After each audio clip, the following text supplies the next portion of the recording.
నమస్తే, నేను మీ డాక్టర్ సూరి రఘురం. కొంతమంది పిల్లల్లో అల్లరి చాలా అసహజంగా అసాధారణంగా ఉంటుంది. కోర్స్ ప్రతి పిల్లలు అల్లరి చేస్తూనే ఉంటారు. మనం చేయలేం కదా, చిన్నపిల్లలు అల్లరి చేస్తారు. ఆ అల్లరి కూడా ఒక ముద్దు చిన్నపిల్లల్లో. కానీ కొంతమంది పిల్లల్లో ఈ అల్లరి అనేది కాస్త డిఫరెంట్గా ఏదో తేడాగా ఉన్నట్టు అనిపిస్తూ ఉంటుంది. ఇది కాస్త తేడాగా ఉన్నట్టు అనిపించినా సరే జనరల్గా తల్లిదండ్రులు వెంటనే దీన్ని గుర్తుపట్టలేరు. తల్లిదండ్రుల దగ్గర చుట్టుపక్కల ఉండే పెద్దవాళ్ళు కూడా ఈ పాపకి లేదా ఈ పాపకి గారం ఎక్కువైంది లేదా ఈ పాపకి ముద్దు ఎక్కువ చేస్తున్నారని చెప్పి కొద్దిగా అలా ముద్దు చేయొద్దు, పిల్లలు ఇలాగే అల్లరిగా తయారవుతారని సలహాలు ఇస్తారు. కానీ ఆ రకమైన అల్లరిలో అది సహజమైన అల్లరా లేదా ఏదైనా అసహజమా అనేది వెంటనే గుర్తుపట్టలేరు. కానీ క్రమేపీ వయసు పెరుగుతున్న కొద్దీ మిగతా పిల్లలు చేస్తున్న అల్లరికి ఈ రకమైన పిల్లలు చేస్తున్న అల్లరి కాస్త అసహజంగా తేడాగా ఉన్నట్టు నెమ్మదిగా సొంత వ్యక్తులకి అవగతం అవడం స్టార్ట్ అవుతుంది. ఆ దశలో ఈ తల్లిదండ్రులు పిల్లల్ని తీసుకుని హాస్పిటల్కి వెళ్ళడం జరుగుతుంది. ఎక్కువ శాతం అసలు యాక్చువల్లీ వెళ్ళాల్సింది చైల్డ్ సైకియాట్రిస్ట్ దగ్గరికి, కానీ ఎక్కువ శాతం మంది మామూలుగా చిన్నపిల్లల డాక్టర్ దగ్గరికి వెళ్తూ ఉంటారు, వాళ్ళకి అలవాటు కాబట్టి. అటువంటి స్థితిలో చిన్నపిల్లల డాక్టర్లు ఈ పిల్లల్ని పరీక్షించి వాళ్ళ ప్రవర్తనని అనాలిసిస్ చేసి, పెద్దగా టెస్టులు కూడా అవసరం లేదనుకోండి, పిల్లల ప్రవర్తన, వాళ్ళు హాస్పిటల్లో డాక్టర్ ఛాంబర్లో వాళ్ళు ఉండే వాళ్ళ బిహేవియర్, దీన్ని గమనించి ఈ బాబుకి లేదా ఈ పాపకి హైపర్ యాక్టివ్ డిజార్డర్ హెచ్డి ఉందని చెప్పి డాక్టర్లు చెప్తూ ఉంటారు. చాలామంది పిల్లల్లో హైపర్ యాక్టివ్ డిజార్డర్ మాత్రమే ఉండదు, ఎంతో కొంత దీనికి అనుబంధంగా ఏడీ కూడా ఉంటుంది, అంటే అటెన్షన్ డెఫిసిట్. సో రెండింటిని కలిపి ఏడిహెచ్డి సమస్య అంటూ ఉంటారు. చాలామంది ఏడిహెచ్డి అంటే అది ఒక కంప్లైంట్ అనుకున్నారు, కానీ వాస్తవానికి ఏడిహెచ్డి అనేది ఒక కంప్లైంట్ కాదు, 2 కంప్లైంట్లు కలిపి ఒక కంప్లైంట్గా మనం చెప్తూ ఉంటాం. 2 కాంపోనెంట్స్, 2 లక్షణాలు కూడా వేరు వేరు, కానీ ఓవర్లాప్ అయిపోతూ ఉంటాయి. సో ఈ హెచ్డి లక్షణాలు వేరు, ఏడి లక్షణాలు వేరు, కానీ 2 దగ్గరగా ఉండడంతో, అలాగే పిల్లల్లో అది కొంత ఇది కొంత ఉండడంతో జనరల్గా ఈ కంప్లైంట్స్ని ఏడిహెచ్డి సమస్యలు అని పిలుస్తూ ఉంటారు. కొంతమంది పిల్లల్లో చాలా డిఫరెంట్గా ఉంటుందన్నమాట. ఏడి కాంపోనెంట్ ఎక్కువ ఉండొచ్చు, అటెన్షన్ డెఫిసిట్ లక్షణాలు ఎక్కువ ఉండొచ్చు, హెచ్డి లక్షణాలు తక్కువ ఉండొచ్చు. వీళ్ళు కాస్త కామ్గా ఉంటారు, కానీ వాళ్ళకి అటెన్షన్ డెఫిసిట్ కనబడుతూ ఉంటుంది. కొంతమందిలో రివర్స్, అటెన్షన్ డెఫిసిట్ లక్షణాలు తక్కువ ఉండి హైపర్ యాక్టివ్ లక్షణాలు ఎక్కువగా కనిపిస్తూ ఉంటాయి. మనం ఈ ప్రాక్టికల్గా చూస్తే మగపిల్లల్లో ఏడిహెచ్డి కంప్లైంట్ ఉంటే వాళ్ళల్లో ఎక్కువగా హైపర్ యాక్టివ్ డిజార్డర్ లక్షణాలు కనబడుతూ ఉంటే, ఆడపిల్లల్లో ఏడిహెచ్డి ప్రాబ్లమ్స్ ఉంటే వీళ్ళల్లో హైపర్ యాక్టివ్ లక్షణాల కంటే ఈ అటెన్షన్ డెఫిసిట్ కాంపోనెంటే ఎక్కువ కనిపిస్తుంది ప్రాక్టికల్గా మనం చూసినప్పుడు. సరే, మరి ఏడిహెచ్డిలో ఈ ఏడి లక్షణాలు ఏంటి, హెచ్డి లక్షణాలు ఏంటి, వీటిని ఎలా డిఫరెన్షియేట్ చేయాలి, ఇవి ఇప్పుడు తెలుసుకుందాం. సరే, ముందుగా ఈ అటెన్షన్ డెఫిసిట్, ఇందులో ఎట్లాంటి లక్షణాలు పిల్లలు వ్యక్తపరుస్తూ ఉంటారు. పేరు పెట్టి పిలిస్తే పలకరు. ఉదాహరణకు ఒక చింటూ అనుకోండి, బాబు పేరు చింటూ, చింటూ రే చింటూ అని పిలిస్తే కూడా మీ వైపు తిరిగి చూడరు. వాళ్ళు మాట్లాడాలనుకున్నప్పుడు మాట్లాడుతూ ఉంటారు తప్ప, మీరు ఎంత గట్టిగా అరిచినా వాళ్ళు కావాలని అలా చేస్తున్నారని మీకు అనిపిస్తుంది కొత్త వాళ్ళకి. కానీ దగ్గరగా ఉండే వ్యక్తులకి ఏంటి పిలిచినా పలకడు, ఏంటి గ్రాడ్యువల్గా పిల్లలు మనకి దూరం అయిపోతున్నారు, వాళ్ళ లోకంలో వాడు ఉన్నాడు ఏంటి అని అట్లాంటి అనుమానాలు కలుగుతూ ఉంటాయి. మీరు గట్టిగా పేరు పెట్టి పిలిచినా లేదా దగ్గరికి వెళ్ళి మరీ చెవు దగ్గరికి వెళ్ళి పిలిచినా కూడా శబ్దానికి రెస్పాండ్ అవుతారే తప్ప ఆ పేరు వాళ్ళది అన్నట్టుగా వాళ్ళు అసలు ప్రవర్తించరు. ఇది అటెన్షన్ డెఫిసిట్లో ప్రాథమికంగా కనబడే లక్షణం. దీంతో పాటుగా లాజికల్గా ఆలోచించి చేయాల్సిన పనులు చేయలేరు. ఇది చాలా ఇబ్బంది పడిపోతూ ఉంటారు. ఉదాహరణకి ఏదైనా ఒక వస్తువుని మీరు ఇది ఎలా పెట్టాలి, దీనిని ఈ విధంగా పెడితే కరెక్ట్గా, ఈ విధంగా పెడితే కరెక్ట్ అని చెప్తే అది వాళ్ళు చేయలేరు. ఒక బొమ్మని మీరు లేదంటే ఒక చిన్నపిల్లలు ఎక్కువ శాతం మనకి ఈ బిల్డింగ్ బ్లాక్స్ చేస్తూ ఉంటారు. ఈ బిల్డింగ్ బ్లాక్ లాంటివి వాళ్ళ దగ్గర పెడితే వాటిని పెట్టి కరెక్ట్గా దాన్ని అసెంబుల్ చేయడానికి ఇబ్బంది పడుతూ ఉంటారు. హోంవర్క్ చేయడానికి ఇబ్బంది పడిపోతారు. చూసి రాసేయడానికి వీళ్ళు ఇష్టపడుతూ ఉంటారు, దాన్ని ఎన్నిసార్లు కాపీ చేయగలుగుతారు. కానీ వాళ్ళు లాజికల్గా ఆలోచించి ఒక ఫ్రాక్షన్ చేయడం కానీ ఒక మల్టిప్లికేషన్ చేయడం కానీ వాళ్ళకి సాధ్యం కాక చాలా సఫర్ అవుతూ ఉంటారు. పిల్లలతో ఆడరు. అటెన్షన్ డెఫిసిట్ ప్రాబ్లం ఉన్న వ్యక్తులు పిల్లలతో వాళ్ళు కలుస్తారు, కలిసి వాళ్ళతో పాటు కలివిడిగా ఆడరు. వీళ్ళే పక్కన గంతులు వేస్తూ ఉంటారు, వీళ్ళే ఆడేసుకుంటూ ఉంటారు, వీళ్ళ లోకంలో వీళ్ళు బతికేస్తూ ఉంటారు. జనరల్గా ఇవి అటెన్షన్ డెఫిసిట్లో మనకి ప్రాథమికంగా కనబడే లక్షణాలు. ఇక హైపర్ యాక్టివ్ డిజార్డర్, దీంట్లో ఎటువంటి లక్షణాలు పిల్లల్లో వ్యక్తమవుతూ ఉంటాయి. హెచ్డీలో మనకి ఎక్కువగా కనబడే లక్షణం వాళ్ళ బాడీ మీద వాళ్ళకి కంట్రోల్ లేకపోవడం, అర్థం పర్థం లేకుండా ఏ కారణంతో కదుపుతున్నారు, దీనికి ఒక రీజన్ ఉండాలి అనే దాంతో సంబంధం లేకుండా బాడీ పార్ట్స్ని కదిలిస్తూ ఉంటారు, తల తిప్పుతూ ఉంటారు, చేతులు కాళ్ళు కదిలిస్తూ ఉంటారు, అర్థం పర్థం లేకుండా పరిగెడుతూ ఉంటారు, నడుస్తూ ఉంటారు, నవ్వుతూ ఉంటారు, ఏదేదో శబ్దాలు చేస్తూ ఉంటారు. ఇవన్నీ జనరల్గా అంటే ఏదో ఒకటి పీకుతూ ఉంటారు అనమాట. ఉదాహరణకి ఆ పేరెంట్స్ కానీ తల్లి కానీ ఉంటే వాళ్ళ బ్యాగ్ పీకుతూ ఉంటారు, పిచ్చి పిచ్చిగా నవ్వుతూ ఉంటారు, వాళ్ళ చెంగు వాళ్ళ ఆ చీర లాగుతూ ఉంటారు, వస్తువుల విలువ తెలియకుండా తీసేస్తూ ఉంటారు. ఎవరైనా ఇంటికి వెళ్ళారనుకోండి, మీరు ఇంటికి వెళ్ళినప్పుడు జనరల్గా పిల్లలు అక్కడ వస్తువులు ముట్టుకోవడానికి మనం అంగీకరించాం, పిల్లలు కూడా వెళ్ళరు కొత్త భయపడి. కానీ ఈ రకమైన స్వభావం ఉన్న వ్యక్తులు అది కాస్ట్లీ వస్తువా లేదా పెద్దగా ఉపయోగం లేని వస్తువు అని తేడా తెలియకుండా దాన్ని తీస్తూ ఉంటారు బయటికి. దానివల్ల మనం కంగారు పడి ఆందోళన పడుతూ ఉంటారు, తీకిరా బాబు ఇబ్బంది అవుతుంది అని.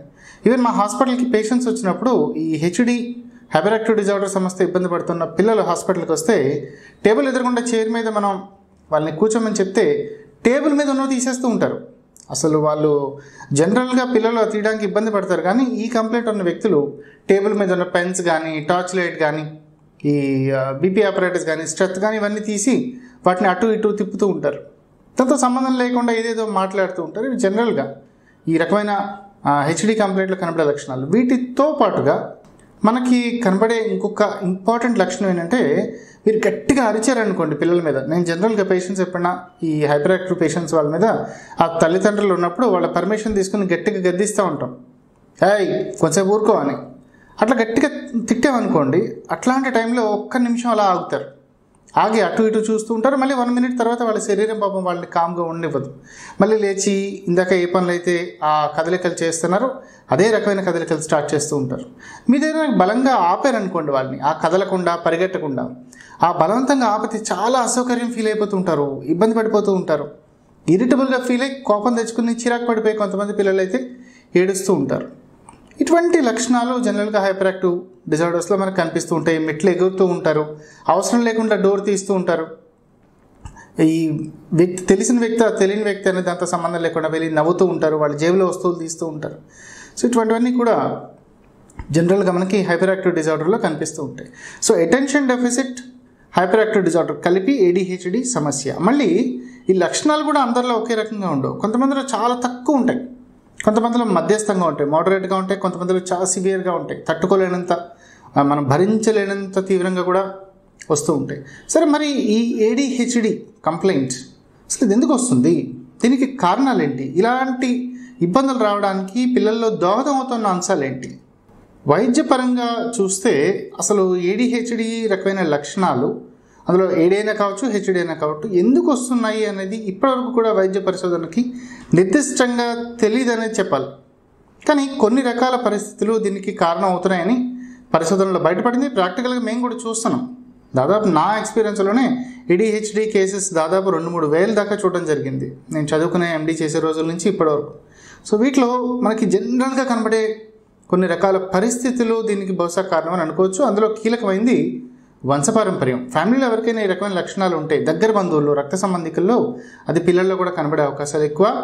మేనరికం పెళ్ళిళ్ళు, అందులో ముఖ్యంగా మామయ్య మేనరికం. ఎన్నిసార్లు చెప్పినా, ఎంత పోరు పెట్టినా వీళ్ళకి అర్థం కాదు. ఆస్తి పోతుందని, లేదంటే నా తమ్ముడిని పెళ్లి చేసుకొని, ఇప్పుడు అఫ్కోర్స్ ఇప్పుడు తగ్గింది అనుకోండి కొంత అవగాహన పెరిగిన తర్వాత, కానీ ఇప్పుడు కూడా ఇంకా కొంత మూర్ఖంగా ఈ పెళ్ళిళ్ళు చేస్తున్నారు. మావయ్య మేనరికం పెళ్ళిళ్ళు చేసిన వాళ్ళలో దాదాపుగా ప్రతి 3 పిల్లలకి 2 పిల్లల సమస్యలు కనబడుతున్నాయి. భావ మేనరికాల్లో ఈ ప్రాబ్లం కొంత తక్కువ, ఎందుకంటే 2 స్టెప్స్ ఉన్నాయి కాబట్టి రిలేషన్. బట్ స్టిల్ భావ మేనరికాల్లో ప్రతి 4 పిల్లల్లో 1 లేదా 2కి నేను ఈ సమస్యను అయితే రెగ్యులర్గా గమనిస్తున్నాను. ఇక ఇవి కాకుండా గర్భవతిగా ఉన్నప్పుడు చేసే తప్పులు. గర్భవతిగా ఉన్నప్పుడు ఆల్కహాల్ తీసుకోవడం, అఫ్కోర్స్ ఇది కొంత తక్కువ అనుకోండి మన సమాజంలో, కానీ కాస్తంత ఇప్పుడిప్పుడు స్థాయి పెరుగుతున్న వల్ల ఆర్థికంగా ఈ ఎగువ మధ్య తరగతి వాళ్ళు కానీ, కాస్త రిచ్ పీపుల్లో కానీ ఈ ఆల్కహాల్ తీసుకోవడం అనేది కనిపిస్తుంది. ఇది గర్భవతిగా ఉండగా ఆల్కహాల్ తీసుకుంటే సమస్య వచ్చే అవకాశం ఉంది. గర్భవతిగా స్మోక్ చేయడం అంటే నేరుగా వాళ్ళు స్మోక్ చేయడం కానీ, లేదా ప్యాసివ్ స్మోకింగ్ అంటే ఇంట్లో ఎవరికైనా, ఉదాహరణకి భర్తకి సిగరెట్ కాల్చే అలవాటు ఉందనుకోండి, ఆ భర్త కాలుస్తున్న సిగరెట్ తాలూకా పొగ ఈ గర్భవతిగా ఉన్న భార్య పీలిస్తే అతనికి వచ్చే నష్టంలో 30% EMI కూడా వచ్చే అవకాశం ఉంది. ఆ దోషం ఆ సిగరెట్లో ఉండే ఆ విష పదార్థాల తాలూకు దోషం బిడ్డ మీద పడి బిడ్డ మెదడు ఎదుగుదలలో తేడాలు వచ్చి రసాయన చర్యల్లో తేడాలు ఏర్పడి అది ఈ రకమైన ADHD లాంటి కంప్లైంట్స్కి దారితీసే అవకాశం ఉంది. అట్లాగే కొంతమంది పిల్లలు ఓవర్గా స్వీట్స్ తీసుకుంటూ ఉంటారు, తల్లిదండ్రులే పెట్టేస్తూ ఉంటారు. ఈ అతిగా చాక్లెట్స్ తీసుకుంటూ ఉండడం కానీ, ఎక్కువ స్వీట్నెస్ కలిపిన ఈ ఆహార పదార్థాలు స్వీట్స్ తింటూ ఉండడం కానీ, ఇవి కూడా పిల్లల్లో హై ఈ కార్బోహైడ్రేట్స్ ఎక్కువ ఉన్న ఆహారం, ఉదాహరణకి ఆలూ ఫ్రై లాంటివి అతిగా ఇవ్వడం కానీ, ఇటువంటి ఆహారపు అలవాట్లు దీర్ఘకాలంలో పిల్లల్లో ఈ రకమైన సమస్యలు రావడానికి కారణం అవుతున్నట్టుగా గుర్తించడం జరిగింది. సరే, ఇవన్నీ ఒక ఎత్తు అయితే మరొక మేజర్ కారణం గ్యాడ్జెట్ యూసేజ్. పిల్లలకి సెల్ ఫోన్స్ ఇవ్వడం చాలామంది చేస్తున్న బ్లండర్ మిస్టేక్ ఇది. పాపం వాళ్ళు కొన్నిసార్లు ఆ హైపర్ యాక్టివ్ డిజార్డర్ ఉన్న పిల్లల్ని భరించలేక కూడా ఇస్తూ ఉంటారు. ముఖ్యంగా యూట్యూబ్ చూడడం పిల్లలకి ఎట్టి పరిస్థితుల్లో, అమ్మ ఒకటి గుర్తుపెట్టుకోండి, మీ బిడ్డ బాగుండాలి అంటే యూట్యూబ్ అస్సలు ఇవ్వకండి, మీ బిడ్డ జీవితాన్ని మీరే పాడు చేసిన వాళ్ళు అవుతారు. యూట్యూబ్ లాంటివి ఎదిగే వయసులో కనుక ఇస్తే అది వాళ్ళ మెదడు ఎదుగుదల మీద దారుణమైన, చాలా బాధాకరమైన ప్రభావం చూపుతుంది. కాబట్టి అట్లాంటివి ఇవ్వద్దు. సో గ్యాడ్జెట్ యూసేజ్కి, అందులో ముఖ్యంగా ఇంటరాక్టివ్ గ్యాడ్జెట్స్ యూట్యూబ్ లాంటివి అస్సలు ఇవ్వద్దు. ఒకవేళ మీరు టీవీ చూపించాలి పిల్లలకి అనుకుంటే ఎదిగే వయసులో రిమోట్ కూడా వాళ్ళకి ఇవ్వద్దు. రిమోట్ మీ చేతిలో పెట్టుకుని మీరు సెట్ చేయండి ఏ ప్రోగ్రామ్ చూడాలి, ఎంతసేపు చూడాలి అనేది. సో ఇట్లాగ గ్యాడ్జెట్ యూసేజ్ కూడా ఈ రకమైన సమస్యలకి కారణం అవుతోంది అని కొన్ని పరిశోధనలు బయటపడింది. రేర్ కేసెస్లో పాతకాలం ఇళ్లలో వాడే పెయింట్, దాంట్లో ఉండే లెడ్ ఉంటుంది చూడండి, ఈ లెడ్ క్రమేపీ కొన్ని నెలలు లేదా సంవత్సరాలకు ఎవాపరేట్ అయి గాల్లో కలుస్తూ ఉంటుంది. ఆ పాతకాలం పెయింట్స్ వేసిన ఇళ్లలో ఆ లెడ్ తాలూకా, ఆ గాలిలో ఉండే ఆ లెడ్ తాలూకా కొన్ని రకాల కెమికల్స్ కూడా పిల్లలు ఎదిగే వయసులో ఇన్హేల్ చేస్తే అది వాళ్ళ మెదడు లోపల రసాయన చర్య మీద ప్రభావం చూపి ADHDకి దారి తీస్తుందని కొన్ని పరిశోధనలు బయటపడింది. సరే, ఏదైనా సరే జనరల్గా ఈ ADHD సమస్య పిల్లల్లో కనుక ఉంటే 1-2 సంవత్సరాల నుంచే మీరు జాగ్రత్తగా గమనిస్తే తేడా కనబడే అవకాశం ఉంది.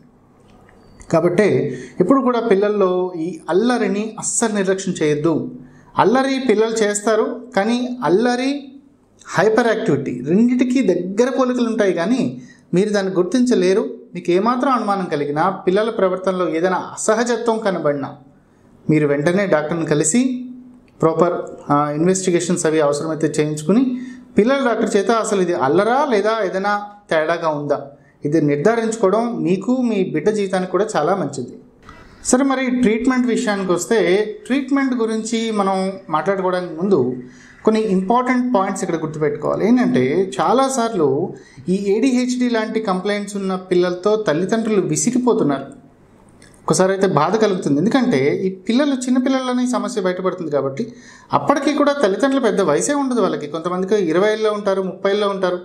వాళ్ళ జీవితం కూడా వాళ్ళకి కావాలి, వాళ్ళ సంతోషాలు, ఆనందాలు, సరదాలు, ఎక్కడికైనా బయటికి వెళ్ళాలని ఉంటుంది. వాళ్ళు కూడా కొత్త జంట కదా, ఏదైనా చూడాలని, ఏదైనా యాక్టివ్గా ఉండాలని, వాళ్ళ పర్సనల్ లైఫ్ని వాళ్ళు ఎంజాయ్ చేయాలని కోరుకుంటారు. కానీ పిల్లలు పాపం వాళ్ళకి అడ్డుగా మారుతున్నారు.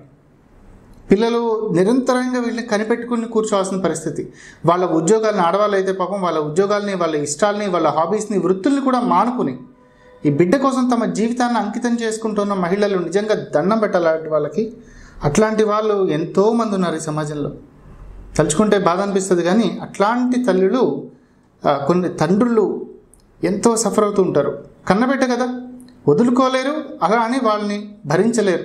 ఇట్లాగ భరించలేక కొంతసేపైనా వాళ్ళు ప్రశాంతంగా ఉంటారు, తద్వారా వాళ్ళని ప్రశాంతంగా ఉంచుతారు అని చెప్పి తల్లిదండ్రులు వాళ్ళకి ఏది అడిగితే అది ఇస్తూ ఉంటారు. ఖర్చు అయినా సరే వాళ్ళు ఇస్తూ ఉంటారు. సెల్ ఫోన్ ఇవ్వకూడదని తెలిసినా కూడా, డాక్టర్లు చెప్పినా కూడా, మరి ఏం చేయండి సార్, మాకు కొంత టైం మాకు కావాలి కదా అనే ఉద్దేశంతో ఆ సెల్ ఫోన్స్ ఇచ్చి పిల్లల్ని కొంతసేపు కామ్గా ఉంచుతూ ఉంటారు. నాకు ట్రీట్మెంట్లో రెగ్యులర్గా కనబడుతూ ఉంటారు పిల్లలు. ఈవెన్ మేము కొన్నిసార్లు పంచకర్మ ట్రీట్మెంట్ లాంటివి చేసినప్పుడు ట్రీట్మెంట్ చేయాలన్నా సరే సెల్ ఫోన్ ఇస్తేనే ఆ హైపర్ యాక్టివ్ బేబీ కొంతసేపు కామ్గా ఉంటాడు. చంపుకోలేరు కదా, కన్నపేగు, ఆ ఆనందం, బాధ ఉంటుంది. బిడ్డ ఎంతైనా బిడ్డే కదా. సో ఇవన్నీ కూడా జనరల్గా తల్లిదండ్రుల విషయంలో మనం చూసే సమస్యలు. కొట్టకండి. కొంతసార్లు ఏం చేస్తూ ఉంటారంటే, ముఖ్యంగా మగవాళ్ళు చేస్తూ ఉంటారు ఈ పని, లేదా కొన్నిసార్లు ఆడవాళ్ళు కానీ ఇరిటేట్ అయిపోయి వాళ్ళ పర్సనల్ టైం అనేది లేకుండా చేస్తూ ఉండడంతో పిల్లలు వాళ్ళు ఇరిటేట్ అయి కొడుతూ ఉంటారు, గట్టిగా కొట్టేస్తూ ఉంటారు. ఏంట్రా ఇది ఎంత పాపం, తర్వాత వాళ్ళే బాధపడుతూ ఉంటారు. సో ఇట్లాగ కొట్టడం ద్వారా ఈ పిల్లల్లో ఏ రకమైన మార్పు రాదు. అస్సలు రాదు. పైగా మార్పు రాకపోగా ఇంకా ఎక్కువే ఉంది అవకాశం ఉంది సమస్య. సో కొత్త వాళ్ళు అయితే గట్టిగా ఒక 4 దెబ్బలు వేయచ్చు కదా, వాడు అల్లరి తగ్గిస్తాడు అంటారు, కానీ వాస్తవంగా అది అల్లరి కాదు కాబట్టి కొట్టడం ద్వారా ప్రయోజనం ఎంత మాత్రం లేదు. ఇది మీరు గుర్తించాలి. దాంతోపాటు ప్రత్యేకంగా ట్రైనింగ్ ఇప్పించాలి. ఈ రకమైన పిల్లల్ని అర్థం చేసుకోవడం, మామూలు పిల్లల్ని అర్థం చేసుకోవడం ఒకటి కాదు. సో కాబట్టి ఇటువంటి సమస్య ఇబ్బంది పడుతున్న పిల్లల్లో ప్రత్యేకమైన బిహేవియరల్ థెరపీ ద్వారా కొంతవరకు వెళ్ళి సెట్ చేయొచ్చు. కానీ ఆ థెరపీ బేబీకి చేయడంతో పాటు పేరెంట్స్కి, ముఖ్యంగా తల్లికి కూడా కౌన్సిలింగ్ ఇప్పించాలి.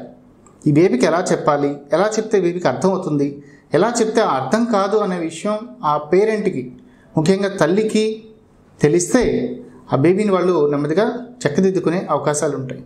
ఇంకొక ముఖ్యమైన విషయం ఏంటంటే, ఈ హైపర్ యాక్టివ్ డిజార్డర్ ఉన్న పిల్లలకి రెస్ట్ ఇవ్వాలి.